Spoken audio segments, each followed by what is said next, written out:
पहुँचे और वाइट ने वहाँ एक कर्मचारी से पूछा कि ये कौन सी जगह है, ये हम कहाँ आ गए। तब उसने उनको उत्तर दिया कि ये पुराना गलगत्ता पहाड़ की साइट है। अचानक किसी दिशा पर रॉन वाइट ने अपना हाथ बढ़ाकर कहा कि ये वही स्थान है जहाँ पर यीशु मसीह को क्रूस पर चढ़ाया गया था, और वो अपने साथियों को साथ लेकर उस साइट पर आ गए। वहाँ के अधिकारियों के परमिशन के साथ उन्होंने उस साइट पर खोदने का काम स्टार्ट किया और अपने रडार में उन्हें ये पाया कि वहाँ पर लगभग 18 फुट का एक बड़ी चट्टान जमीन के नीचे पाया। वे जब खोदते गए तो उनको एक गुफा जैसा कुछ दिखाई दिया और वहाँ के कर्मचारी जो वहाँ खोदने का काम करते थे वे उस गुफा के अंदर गए और वे डर के मारे वहाँ से भागने लगे, क्योंकि उन्होंने वहाँ जो देखा वो नजारा बहुत गंभीर था। रॉन वाइट ने उन लोगों को अपने पास बुलाकर पूछा कि तुम लोग क्यों भाग रहे हो बिना पैसे लिए। तब वो इब्री कर्मचारियों ने कहा कि हमने वहाँ वाचा का संदूक को देखा है। तब रॉन वाइट उस गुफा के अंदर प्रवेश किया और जब उन्होंने आंख उठाकर देखा तब उन्हें एक अद्भुत दृश्य दिखाई दिया और उस दृश्य को देखने के बाद वे तुरंत नीचे गिर गए। रॉन वाइट के बेटे ने बड़ी ही मुश्किल से उन्हें बाहर निकाला। अगली बार रॉन वाइट बड़ी तैयारी के साथ उस गुफा में प्रवेश किया तो उन्होंने उस गुफा के अंदर वाचा का संदूक देखा, जिसके द्वारा मूसा के समय परमेश्वर इजरायलियों के बीच में अपनी उपस्थिति को प्रकट करते थे। फिर रॉन वाइट ने अपने अनुभव शेयर करते समय बताया कि उन्होंने जब वो संदूक करीब जाकर देखा तो 4 स्वर्गदूत उस संदूक के चारों ओर खड़े देखा और उसमें से एक स्वर्गदूत रॉन वाइट से बातें करने लगे। हम 4 मूसा के समय से लेकर अब तक वाचा के संदूक की रखवाली कर रहे हैं। फिर रॉन वाइट ने ये देखा कि उस वाचा के संदूक के ऊपर डामर जैसा कुछ दिखाई दिया और रॉन वाइट ने उस डामर जैसी चीज को वहाँ से निकालकर रिसर्च सेंटर में ले गए। तो रिसर्च के द्वारा ये पता चला कि वो इंसान का खून है जो कई अरसा पुराना होने के कारण सूख चुका है। इस वजह से रिसर्च सेंटर वालों ने कहा हम इसके बारे में ज्यादा जानकारी नहीं दे पाएंगे क्योंकि उस खून का सारा सेल डेड हो गया होगा।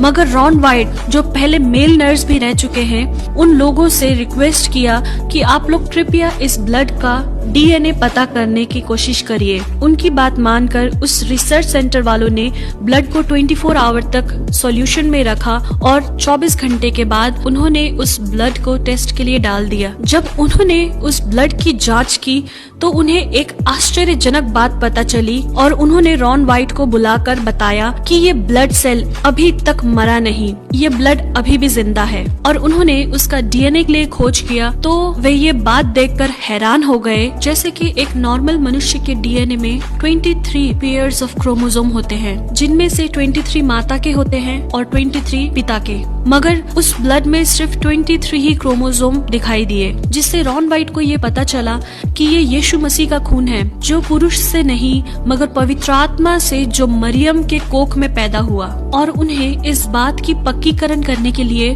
उस वाचा के संदूक के पास फिर से गए और वो जांचने लगे कि वो खून कैसे उस वाचा के संदूक के ऊपर आया। उसी खोजबीन के दौरान उन्हें ये देखने को मिला कि जहाँ वाचा का संदूक रखा गया था उसी स्थान के ऊपर गुफा में एक दरार दिखाई दिया। उस दरार में भी वैसा ही सूखा ब्लड उन्हें देखने को मिला और मालूम हुआ कि वो ब्लड ऊपर से ही बहता आया है। इसके द्वारा उन्हें ये पता चला कि इसके ऊपर वो स्थान है जहाँ पर यीशु मसीह को क्रूस पर चढ़ाया था। और यीशु मसीह की मृत्यु के समय बाइबल में लिखी हुई उन बातों को रॉन वाइट ने याद किया कि धरती डोल गई और चट्टानें तड़क गई। ऐसा वचन मत्ती 27 के 41 में लिखा है। ये वो दरार था जो यीशु के समय में हुआ था, जिसके द्वारा यीशु का लहू बहते हुए उस वाचा के संदूक के ऊपर गिर गया। और उनके हिस्टोरिकल स्टडीज के दौरान उन्हें मकाबिस के किताब से ये लिखा मिला कि यिर्मयाह नबी ने परमेश्वर का संदूक एक गुफा के अंदर छुपाया था। इस किताब को पढ़ने के बाद